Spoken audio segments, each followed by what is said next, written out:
I'm Mary Lloyd Ireland, and I was honored to be asked to speak at the Houston Society meeting. My talk was on ACL reconstruction and return to play. This is my website, marylloydireland.com. I have nothing to disclose.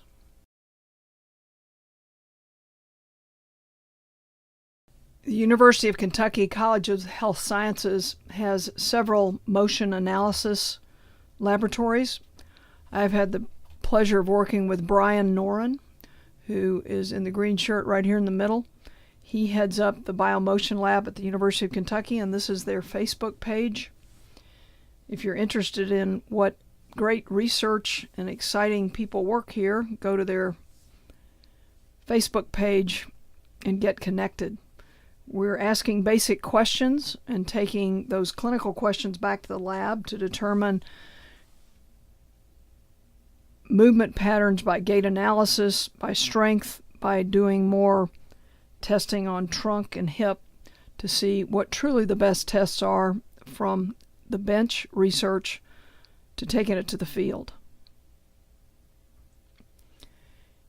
In a 3-month clinical test looking at isometric quadriceps strength, Y balance going anterior, and single leg step down tests, we found that those tests at 3 months that we did, we looked at 3D motion analysis at 6 months.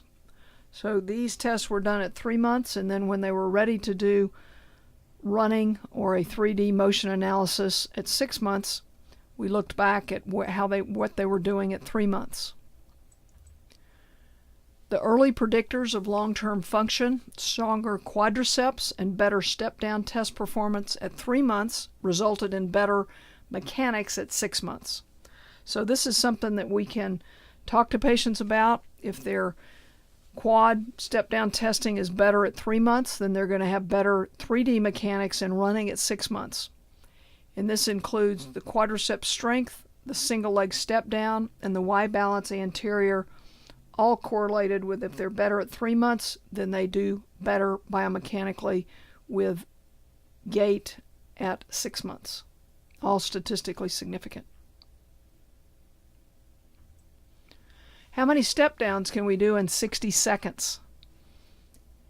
When we looked at this, the ACL side was 32, the normal side or uninjured side was 36, and the normal control was 40. This again gives us pause about, do we use the uninjured side as normal because the normal control were 4 more step downs than the uninjured side. So this is another easy test that can be done in the clinic, even in our offices. A fatigue test, and they have to have good balance and they have to have good control of putting that heel down. We have taken this another step by putting a scale down on the floor to make sure that they touch it in a controlled way, and this again gives us more objective information. These single leg step down tests, the clinical pearls, it's kind of the good, the marginal, and the bad. If we look at the individual on the right and draw these markers, we can look at her hip. If her pelvis drops and her knee buckles into valgus, that's bad. If only one of the segments drop, that's marginal. And if both pelvis and knee do not buckle, that's good. So the good, the marginal, and the bad. Early predictors of long-term function, time step-down test. This test and the one diagram on the right now shows the scale that we use. So this time step-down test, it can be done easily in the clinic. It encompasses both strength and work power. Patient stands on this 8-inch box. The scale is 1 inch thick, and they perform as many step-downs as possible. And you don't count if they don't go all the way up and down. Or if they put more than 10% of their body weight, in other words, they're out of control and slamming all their body weight down on the scale, that doesn't count. So this gives us a better way to objectify what we see, the good, the marginal, and the bad. This is the Kentucky step-down test.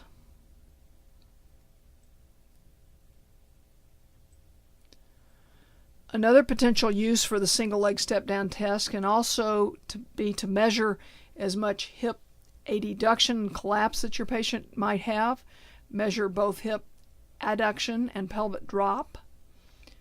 And the hip adduction is the line between the markers between the anterior superior iliac spine to the center of the knee, shown in the red. And then the pelvic drop is a line between the markers of the anterior superior iliac spine and an angle relative to the horizontal. There are also apps that can be used for this. Dartfish, Uber Sense Free, NIH Imaging J they're all good ways of looking at these measurements and using this as a training tool as well. Pelvic drop, hip adduction, drive the knee into valgus and a more at-risk position for landing from a jump. Which best predicts hop test performance, the hip or knee strength? It's really the hip. The hip is important to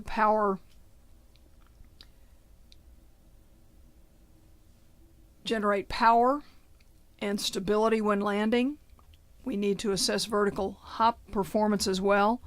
There's a low association of knee extensor strength similar to in the work of Baldwin.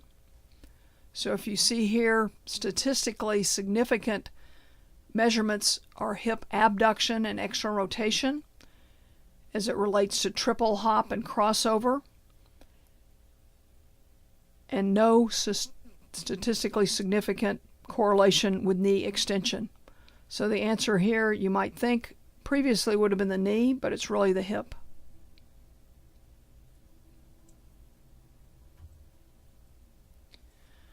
Do hop tests normalize over time? No. So the question is, with the participants, are they giving their best effort on the non-involved leg? Is one hop better than the rest or all needed? Our results indicate doing one is very similar to performance in others. Sport specificity, if they ever hop for their sport, or position if they play, this would be a meaningful test. So do a sport-specific hop test. The quality of how they get there needs to be assessed. Do their knee buckle? Do they have multiple attempts to stick the landing?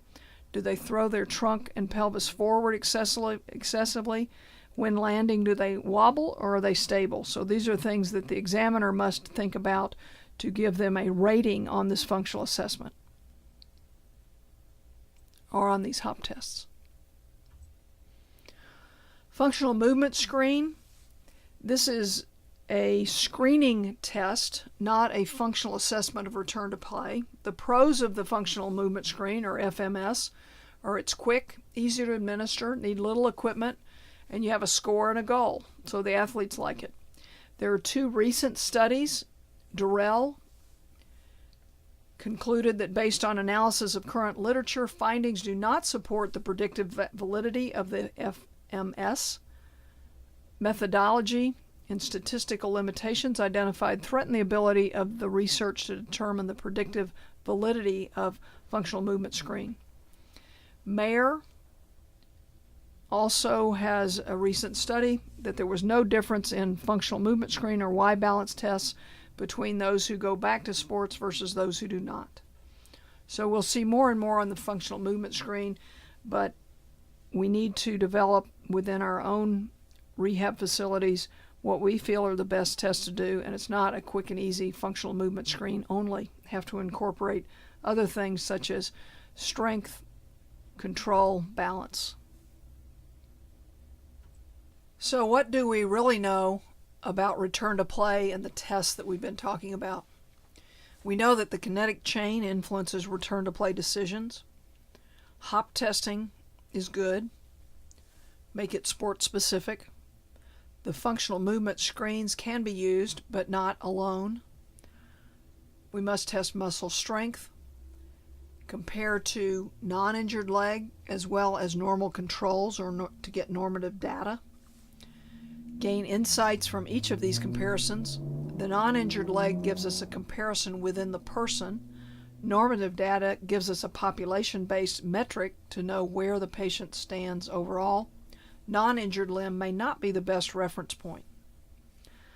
based on several studies, but mainly our step-down study. How are we doing in return to play and cleared to play? When we look at our Gait studies a year post-ACL reconstruction, compared to control, there's significant differences in hip external rotation, poor testing in single-leg step-downs, hop testing, single, triple, crossover, and then the question of what to compare to. Is the uninjured side normal? We should probably measure the uninjured side as well as matched controls and report 3 data sets. This is my website, marylloydireland.com. Please visit it. There are presentations such as this one narrated on the website. Also publications, travel, other links. Thank you very much from Lexington, Kentucky, the University of Kentucky Medical Center.